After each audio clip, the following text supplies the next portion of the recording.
¿Por qué nosotros debemos estudiar teología bíblica a la hora de interpretar las escrituras? Es una pregunta que quizá ustedes están haciendo aquí en hermenéutica. ¿Por qué es importante conocer la teología bíblica? Y bueno, como explicamos en la clase anterior, la teología bíblica es tan importante porque si no entendemos cuál es el mensaje central de las escrituras, podemos interpretar la Biblia a nuestro antojo, a nuestra manera. ¿Por qué es importante estudiar la teología bíblica? Y me gustaría realmente hoy preguntarles, cuando escuchamos teología bíblica podemos pensar en dos cosas, o principalmente en una. Cuando hablamos de teología bíblica, algunas personas dicen, bueno, cuando hablas de teología es que estás ahí en la Biblia y es parte, obviamente, la teología debe ser bíblica. Pero cuando hablamos de teología bíblica, recuerden que es esta rama de la teología exegética que se ocupa de los textos propiamente, que nos ayuda a ver la Biblia como un todo, como un proceso gradual, orgánico acerca de la revelación de Dios, de su plan, de su propósito, en este caso en Cristo Jesús. Así que eso es importante entenderlo para la hermenéutica, porque esto nos va a librar, número uno, de entender la Biblia de una forma moralista, de inmediatamente aplicarla a mí, ver qué es lo que Dios me quiere hablar a mí, qué es lo que Dios habló para mí. Hermanos, la Biblia no habla de ti principalmente. La Biblia habla de Jesucristo como el centro de esa revelación. Así que cuando vamos a la Biblia, por ejemplo, ¿qué hacemos comúnmente en nuestro estudio devocional en las mañanas? Obviamente, como buen cristiano, tomamos nuestro café, ¿no es cierto? Tomamos nuestro café, vamos a la Biblia y nos preguntamos, ¿qué es lo que el Señor habla para mí este día? Es una pregunta muy buena y la verdad es que hasta es legal, es lícita, pero esa no es la principal pregunta. La principal pregunta es cómo el texto me guía a hallar mi esperanza en Cristo. No es qué debo de hacer, cuáles son los 5 pasos para alcanzar hoy el éxito. No, no, no. Vamos a la Biblia para hallar esperanza en Cristo, porque las escrituras se tratan de él. Y de la misma forma que nosotros vamos a nuestro estudio devocional todas las mañanas, deberíamos hacerlo también cuando interpretamos la Biblia, sobre todo para enseñarla o predicarla. No simplemente es qué le voy a decir a los hermanos que deben de hacer.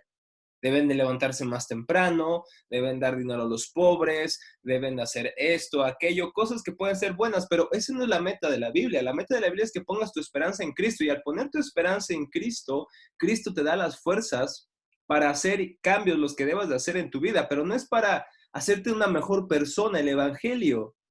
El Evangelio, hermanos, no es para hacerte una mejor persona, una versión mejor de ti mismo. El Evangelio es para que mueras y vivas para el Señor. Eso es muy diferente. Porque hoy es muy famoso este evangelio tipo coaching, porque nos prometen cambios sin morir a nosotros mismos. Pero el evangelio es un llamado a morir. Ven a morir.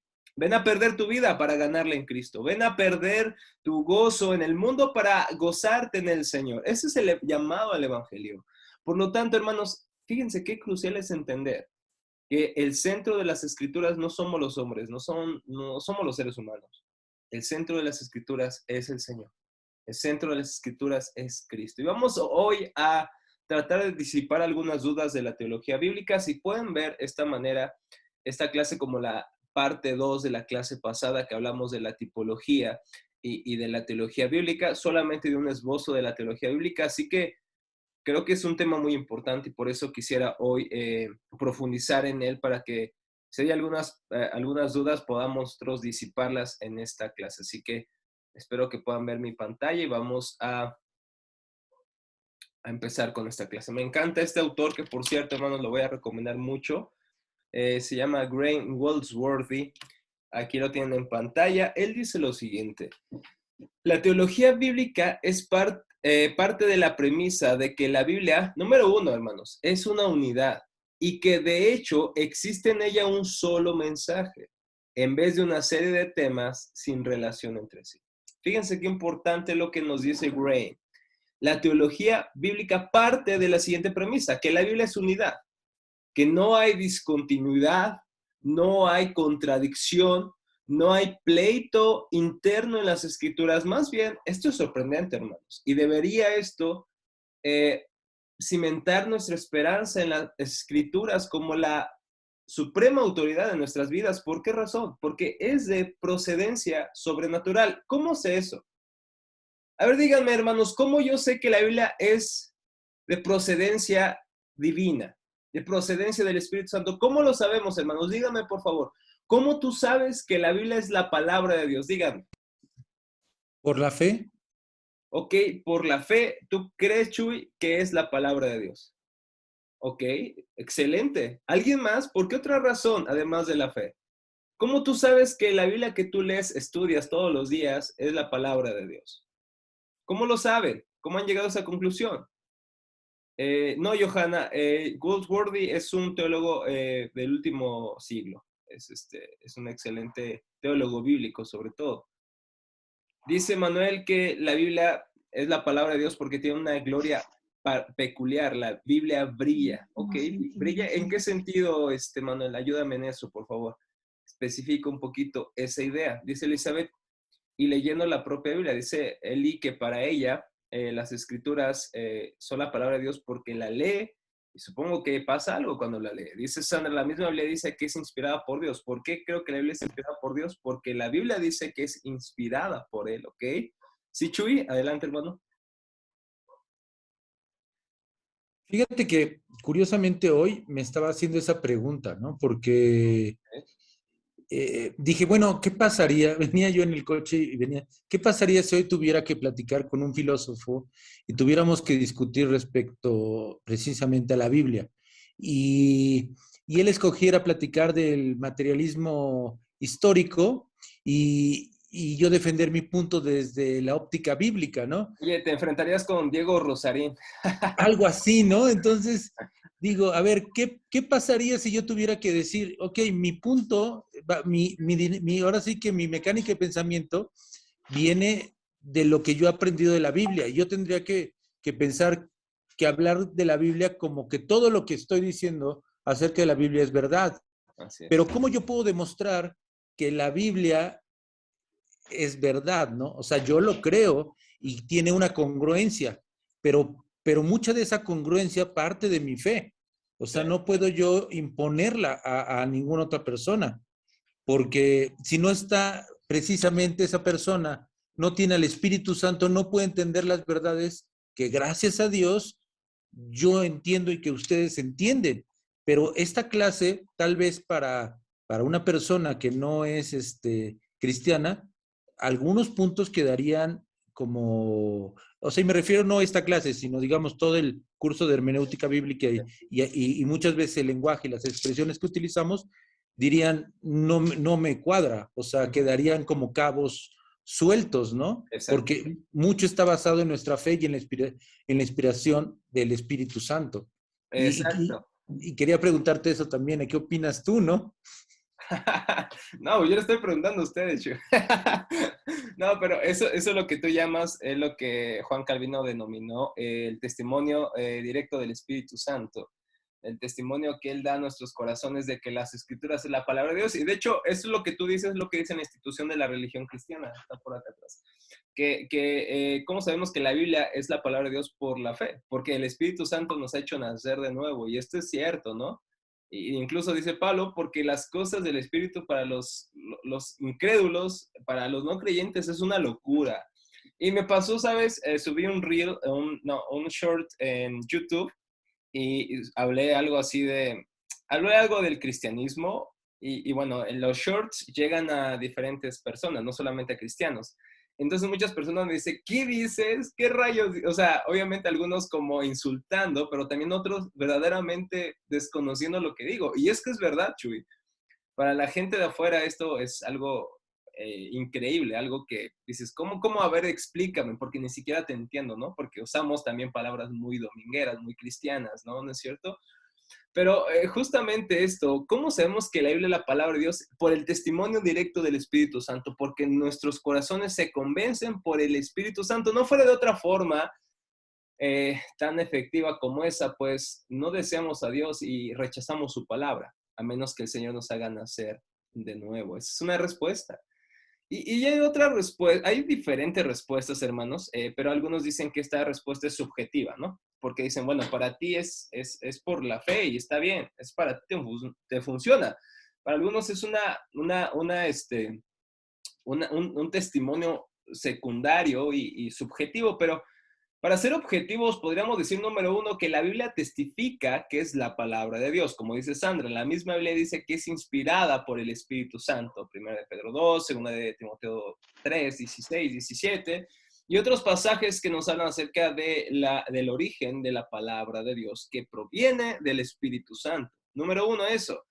Número dos, mis hermanos, que también en las escrituras hallamos una unidad orgánica, una unidad que no podemos de alguna manera decir no.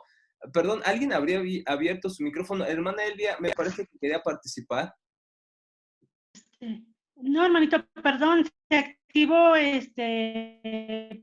No se preocupe, hermano. el teléfono, disculpe, No se gracias. preocupe, hermano, no se preocupe, no se preocupe. Y bueno, también es esta unidad sobrenatural, pero algo también que me llama mucho la atención. Es que cómo sé que la Biblia es la palabra de Dios, porque la Biblia es muy, muy real, muy abierta en cuanto a la pecaminosidad del hombre. Porque yo creo que aunque Dios usó a los escritores bíblicos para escribir su palabra, porque creo que Dios los usó sí su inteligencia, sí sus dones, pero al final de cuentas el origen de la palabra es Dios mismo, porque estas personas que escriben hablan acerca del mal del pecado, hablan acerca del mal de sus propios corazones, hablan acerca de que realmente necesitan salvación. Normalmente cuando escribimos algo, especialmente una autobiografía, tratamos de decir lo mejor de nosotros mismos, pero la Biblia nos habla claramente de nuestro pecado. No se oculta la vergüenza del hombre. Si David hubiera intervenido al final de cuentas en la inspiración de las escrituras, jamás hubiera puesto ahí su pecado, su adulterio, menos su asesinato. Los apóstoles jamás hubieran puesto acerca de sus mentiras, acerca de su abandono. Pedro jamás hubiera permitido que la iglesia hubiera conocido acerca de su negación. A lo que quiero llevarles es que la Biblia es palabra de Dios, porque nos presenta la realidad de nuestra condición y también nuestra necesidad del Salvador. Pero también nos presenta esta unidad gloriosa en todas sus partes. Si nosotros estudiamos en el siglo pasado a 3 psicólogos diferentes y estudiamos sus obras, a pesar de, fíjense, estar en una misma, no sé, no le quiero llamar ciencia, en una misma área de estudio de la psicología, escriben 3 libros y en esos 3 libros de cada uno tendrán diferencias abismales, a pesar que vivieron en una época muy, muy cercana. Ahora, nos vamos a trasladar a la Biblia y vemos que se escribió en unos 1600, 1700 años.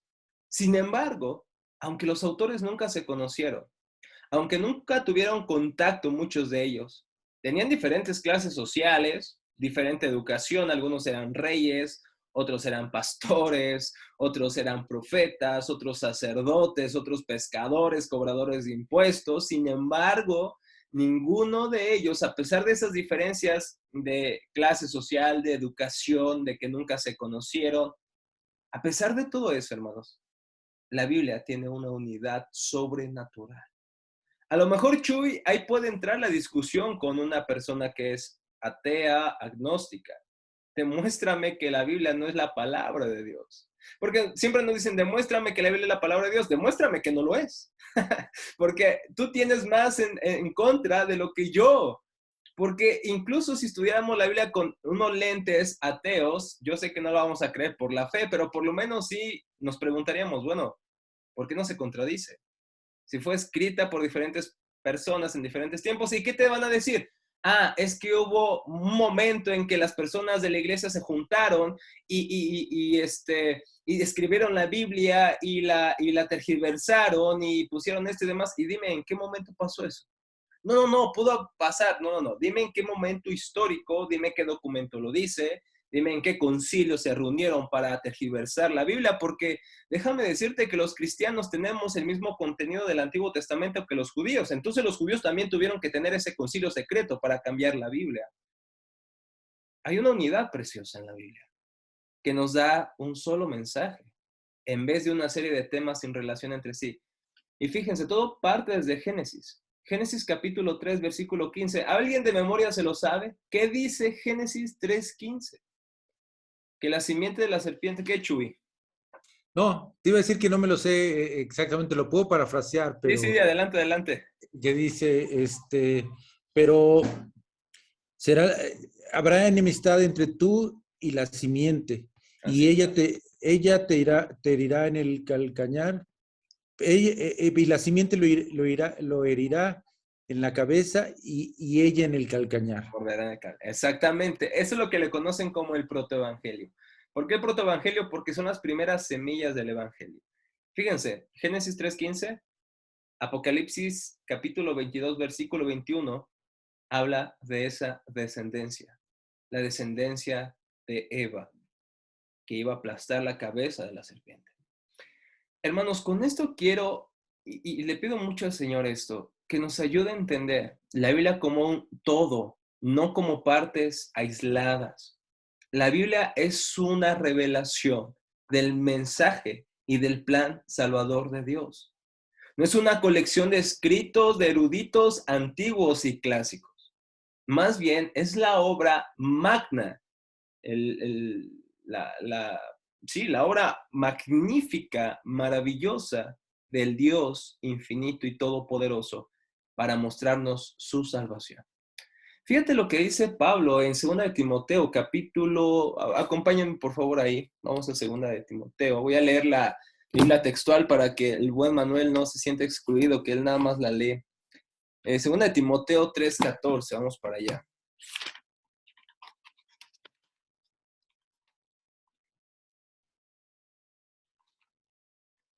Fíjense lo que dice este texto. Dice Pablo a Timoteo, pero tú persiste en lo que aprendiste y fuiste persuadido, sabiendo de quiénes aprendiste, ya que desde niño conoce las sagradas escrituras, las cuales pueden hacerte sabio en la salvación, que es por la fe que hay en Jesús, el Mesías o el Cristo. Fíjate qué pasaje.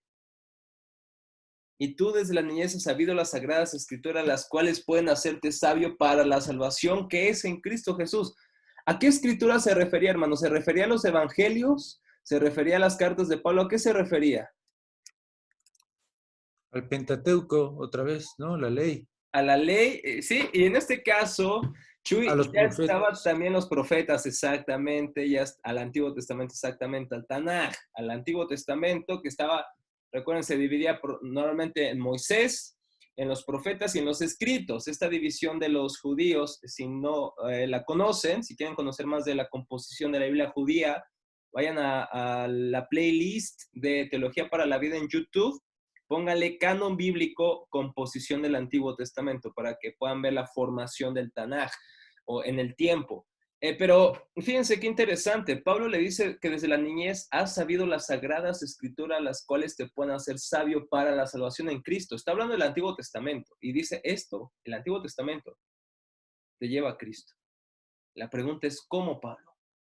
¿Cómo es que haya a Cristo? ¿Cómo es posible que yo en el Antiguo Testamento, donde yo no veo a Jesús caminar sobre las aguas, donde yo no lo veo multiplicar el pan y los peces, donde yo no lo veo convertir el agua en vino, ¿cómo yo veo a Jesús en el Antiguo Testamento? La respuesta es esta, porque el Antiguo Testamento y el Nuevo Testamento hablan de una sola persona, la salvación en una sola persona, la salvación a través de una sola fe, y esta fe es en Jesucristo, solamente, desde el Antiguo Testamento. Así que no es innecesario el Antiguo Testamento, es necesario para entender la obra de salvación del Señor, porque Dios empezó hablando de su plan poco a poco, en un proceso gradual, hasta que llegó la consumación de todas las cosas en Cristo, y las cartas pastorales, las cartas de Pablo, las cartas generales proclaman, describen, explican esa venida, explican eso que el Antiguo Testamento había ya profetizado. Por eso es importante la tipología, porque recuerden que la tipología nos señala a las cosas verdaderas, nos señala al antitipo, al cumplimiento de esas realidades del Antiguo Testamento. Qué interesante conocer esto. Hay 3 pilares de la teología bíblica. Les voy a recomendar un libro que ya está en español, gracias al Señor estos meses lo sacaron, es del autor Gerhardus Voss, Así se escribe como está aquí en su pantalla. No sé si ya lo pueden ver. Voy a hacer una rayita. Gerhardus Voss está acá. Este libro, encuéntrenlo como una teología bíblica, me parece, de las escrituras. No sé cómo está en español, Chuy, no sé si lo has visto. Teología bíblica de Gerhardus Johannes Voss. No, no lo he visto. Búsquenlo, de verdad, búsquenlo. Nada más en inglés se titula Teología Bíblica, Biblical Theology, pero no sé si está igual en español. Yo supongo que sí, Teología Bíblica. Vi la portada en español, me parece que lo sacaron nuestros hermanos de Querigma, no recuerdo muy bien, pero búsquenlo, es un excelente libro de teología bíblica. Voy a subir en estos días un video, recomendaciones para estudiar teología bíblica, así que estén atentos ahí al canal de Teología para la Vida. Y bueno, vamos a continuar. Déjenme borrar estos dibujos. Ok, bueno, 3 pilares de la teología bíblica. Número 1, que la Biblia tiene unidad. Ya dijimos, la Biblia, a pesar de ser un libro compuesto en 1600 años, más o menos, sin embargo, hay una unidad sobrenatural en sus páginas, desde Génesis hasta Apocalipsis, capítulo 22, versículo 21. Es una revelación progresiva. Dios va revelando su plan poco a poco. La teología bíblica nos enseña cómo la Biblia empieza, y como lo dije en la clase anterior, como una pequeña semilla. Es sembrada en Génesis capítulo 3, versículo 15. Y esa semilla va creciendo, va germinando, va tomando forma, va tomando su tallo, su raíz va de alguna manera metiéndose entre la tierra, su tallo va surgiendo, va creciendo, empiezan a salir sus primeras hojas, empieza a escribirse Génesis, Éxodo, Número, Levítico, Deuteronomio. Y esas ramas empiezan a crecer más, se escriben los libros históricos, los libros poéticos, y se empieza a crecer más y se escriben los profetas mayores y los menores, se hace más grande, florece hasta que llega Jesucristo. Y este gran árbol que empezó como una semillita se ve más claramente, da más sombra, da más vista en el Nuevo Testamento, en los evangelios y en las cartas. Pero no quiere decir que este mensaje es nuevo. Este mensaje ya fue desarrollado desde el Antiguo Testamento. Hermanos, no sé si se está entendiendo lo que estoy diciendo, porque a lo mejor es la primera vez que lo escuchamos.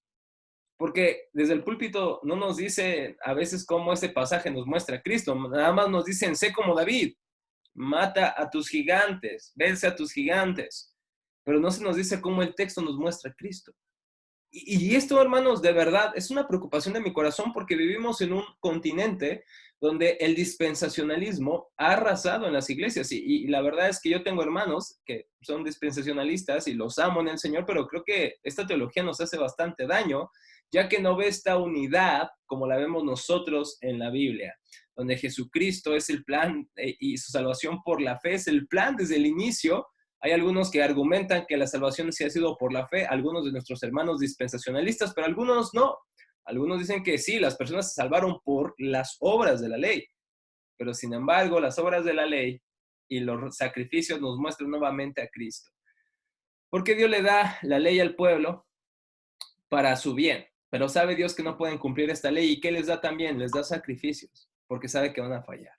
Le está apuntando a aquel que nos iba a perdonar nuestros pecados a pesar de no cumplir la ley de Dios. Así que la revelación de Dios en su palabra es progresiva, va poco a poco se va revelando, se va haciendo más nítida, más clara, no es la misma cosa que vemos ahorita de la que vio Isaías. Isaías recibió la palabra del Señor, profetizó en su tiempo, pero no comprendía específicamente y tan exactamente como lo hacemos hoy, a qué se refería lo que el Señor estaba hablando. Número 3, el pilar de la teología bíblica es que es la hermenéutica de todas las escrituras, es Cristo. Cristo debe ser nuestro centro de toda interpretación, mis hermanos. Toda conclusión exegética e interpretativa debe apuntarnos a Cristo, como el texto nos enseña, nos muestra a Cristo. Qué bueno, Johanna, eso me da mucho gusto leerlo, que podamos comprender esto un poco más. Vamos a avanzar con esto. Vamos a ver algunas definiciones para dejar claro este tema. James Hamilton Jr. dice lo siguiente: hacer teología bíblica es pensar en toda la historia de la Biblia. Fíjense qué importante. Hacer teología bíblica es pensar en toda la historia de la Biblia. No estamos pensando en historias, Estamos pensando en una historia. Cada pequeña historia de la Biblia nos habla de una metanarrativa, nos habla de una gran historia. Esta gran historia es la redención de Dios por un pueblo empedernido en pecar, pero Dios lo salva por gracia solamente.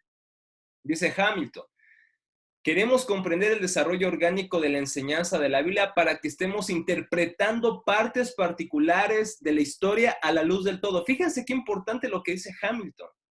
Cuando vamos a interpretar un texto, no solamente debemos interpretarlo a la luz de su contexto inmediato.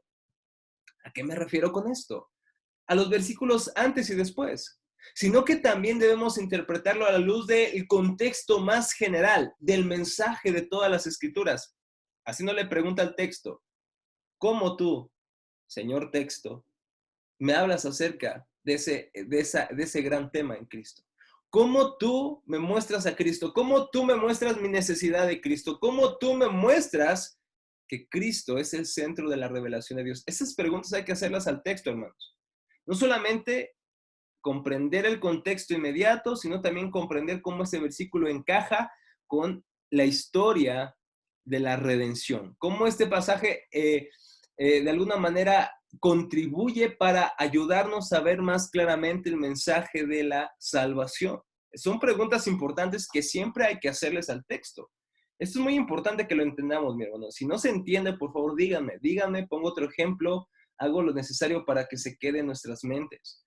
También Hamilton dice, la gran historia de la Biblia es narrativa general. Esta narrativa general también se construye a partir de historias más pequeñas, obviamente de lo que vemos en el Antiguo y Nuevo Testamento, de estas historias que suceden a lo largo de toda la Biblia. Todas estas nos están apuntando también a la gran historia de la redención.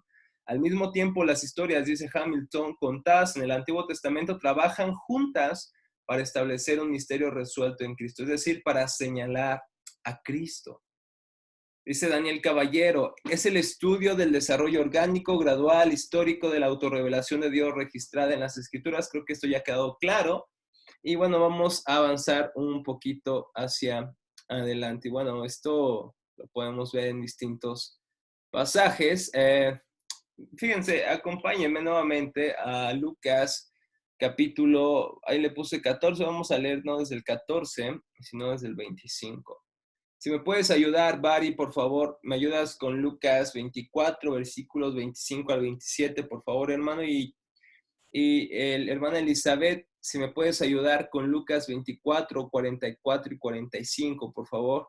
Hermana Elizabeth, Lucas 24, 44, 45, por favor. Si puedes, Bari, cuando esté Sí, listo. aquí estoy. Buenas noches con todos. Disculpen la demora, con varias cosas del trabajo. ¿Cualquier versión o alguna en especial para seguir la hilación? No sé. Menos la de los testigos de Jehová, Bari, pero todas las demás Uy, son bienvenidas. gracias. Voy cambiando entonces. Justo iba a leer eso. Ya, entonces, ok. Lucas 24, 25 y 27, ¿no? Dice, entonces Jesús les dijo, qué necios son. ¿Les cuesta tanto creer todo lo que los profetas escribieron en las Escrituras? ¿Acaso no profetizaron claramente que el Mesías tendría que sufrir todas esas cosas antes de entrar en su gloria? Entonces Jesús los guió por los escritos de Moisés y de todos los profetas, explicándoles lo que las Escrituras decían acerca de él mismo.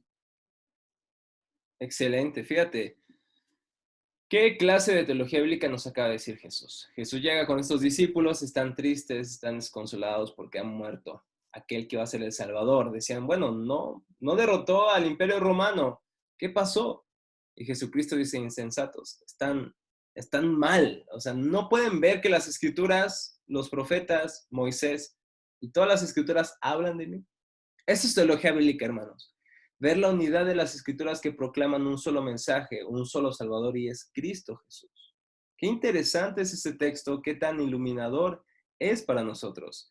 Dice Uri, John Piper lo ilustra como que la Biblia es un collar, no es un collar de perlas, más bien es una cadena donde cada eslabón es un versículo que va entrelazado a otro formando capítulos, y los capítulos libros, y los libros forman un todo. Exactamente, qué buena ilustración, Uri, no la conocía de Piper. Ese es este eslabón que se va entrelazando versículo a versículo, formando capítulos, formando libros. formando un todo. Y recuerden, hermanos, que los capítulos y los versículos no son inspirados por Dios. Los capítulos y versículos se añadieron después para tener una mayor facilidad de encontrar y manejar el texto, pero no fueron inspirados por el Señor. Sí, se insertaron para nuestro uso, para nuestra accesibilidad al texto, pero la Biblia antes era un texto ocurrido. Y este texto nos señala un todo, que es justamente el Señor Jesucristo. Eli, no sé si nos puede leer el versículo 44 y 45 de Lucas 24, hermana. Amén. Adelante. Dice así, y les dijo, estas son las palabras que os hablé, estando aún con vosotros, que era necesario que se cumpliese todo lo que está escrito de mí en la ley de Moisés, en los profetas y en los salmos. Entonces les abrió el entendimiento para que comprendiesen las escrituras. Qué excelente texto, gracias Eli, de verdad. Dice Jesús, era necesario que se cumpliera lo que estaba escrito acerca de él. ¿Y cómo comprendieron ellos cuando Dios, el Señor, les dio entendimiento para que comprendieran que todas las escrituras se tratan de Cristo? Pablo en Romanos capítulo 1, versículo 1 dice, Pablo, esclavo de Jesucristo, llamado a ser apóstol, apartado para el Evangelio de Dios. Y pongan atención aquí, presten atención. Apartado para el Evangelio de Dios, que él ya había prometido por medio de sus profetas en las Sagradas Escrituras. Cuando hablamos del Evangelio normalmente pensamos en el Nuevo Testamento, nada más. Pero dice Pablo, el Evangelio de Dios que Dios ya había prometido por medio de sus profetas en las Sagradas Escrituras. El Evangelio no es una noticia nueva para la iglesia del Nuevo Testamento. Es más, la iglesia siempre ha existido, hermanos. Desde que el Señor decidió salvar a un pueblo, la iglesia, la congregación de los redimidos, ha existido desde el inicio. ¿Y saben cómo ha sido salvada? Por medio de la fe. Siempre ha sido de la misma forma. Dios ha mostrado su gracia. Una vez una hermana en una clase nos decía que el Dios del Antiguo Testamento era muy diferente al Dios del Nuevo Testamento. Y le preguntábamos por qué era así. Dice, es que el Dios del Antiguo Testamento es muy cruel, muy colérico, no perdona a nadie. Y le digo, perdona, hermano. Pero el Dios del Antiguo Testamento está lleno de gracia y es el mismo Dios del Nuevo Testamento. Y yo diría, hermana, en el Nuevo Testamento tenemos de alguna manera, la expresión más fuerte de la ira de Dios en la cruz de Jesucristo. Es ahí donde se muestra la ira de Dios más fuertemente. Es el mismo Dios. Dios ha salvado a su pueblo desde el Antiguo Testamento. Ese evangelio fue proclamado desde el Antiguo Testamento, hermanos. Y bueno, aquí hay algo que me gustaría mostrarles. Tengo muchas cosas que decirles en todo esto, pero no quiero abrumarles. Y bueno, hay 4 principios que me gustaría que entendiéramos. Hay 4 principios para entender la teología bíblica. Estos 4 principios, estas 4 palabras que tienen en sus pantallas, son 4 formas de entender toda la revelación de Dios, cómo Dios, incluso toda su obra en el mundo, ha sido o puede ser resumido de las 4 palabras que siguen. Esto no lo inventé yo, lo han hecho muchos teólogos, han usado estas palabras para resumir la historia de la humanidad, la historia del plan de Dios. Número 1, tenemos que Dios creó el mundo, la creación. Dios creó el mundo y todo lo que hizo, dice él, es bueno en gran manera. Lamentablemente, el hombre se rebela en contra de Dios y aquí sucede la caída. Pero el Señor no se quedó con los brazos cruzados, sino que redimió y está redimiendo a ese pueblo que ha elegido desde antes de la fundación del mundo. Y Él un día restaurará todas las cosas. Así se puede resumir, mis hermanos, la historia de la redención. Dios crea, el hombre cae, Dios redime y Dios restaurará completamente. Me gustaría que pongamos atención a cada etapa. Dios crea, en su gracia Dios crea, Dios hace todo bueno. Sin embargo, el hombre le da la espalda a Dios. Adán era el único que tiene una voluntad totalmente libre para decidir seguir a Dios o darle la espalda. Después de Adán, todos estamos esclavizados al pecado. Nuestra voluntad está vendida al pecado y somos esclavos del diablo, a menos que el Señor nos redima. Y Cristo viene, Cristo nos redime, Cristo nos salva de este pecado, pero Él, hermanos, tenemos que ser honestos, aunque ya somos salvos los que estamos aquí en esta clase, sin embargo, hermanos, tenemos que ser honestos, aún luchamos con el pecado. Y vendrá Cristo un día a restaurar todas las cosas. Estas 4 palabras son las que podemos resumir la historia de todas las escrituras. Dios crea, el hombre cae, Dios redime y Él un día restaurará todas las cosas. Esto es el resumen de lo que Dios está haciendo en este momento. La teología bíblica, dice Brian Rosner, puede definirse como la interpretación teológica de las escrituras en y para la iglesia. Se desarrolla con perceptibilidad histórica y literaria y busca analizar y sintetizar las enseñanzas de la Biblia acerca de Dios y sus relaciones con el mundo en sus propios términos, manteniendo a la vista la narrativa general y enfoque cristocéntrico de la Biblia. Lo que hemos dicho, la Biblia es este compendio o esta revelación de Dios que nos muestra justamente el proceso en que Dios ha ido revelando su plan salvador. Entender la Biblia como un todo nos va a ayudar mucho para entender justamente y nosotros poder comprender la teología bíblica y poder aplicar correctamente los principios hermenéuticos que hemos estudiado hasta el momento. Ahora vamos a ir a un receso brevemente. Déjenme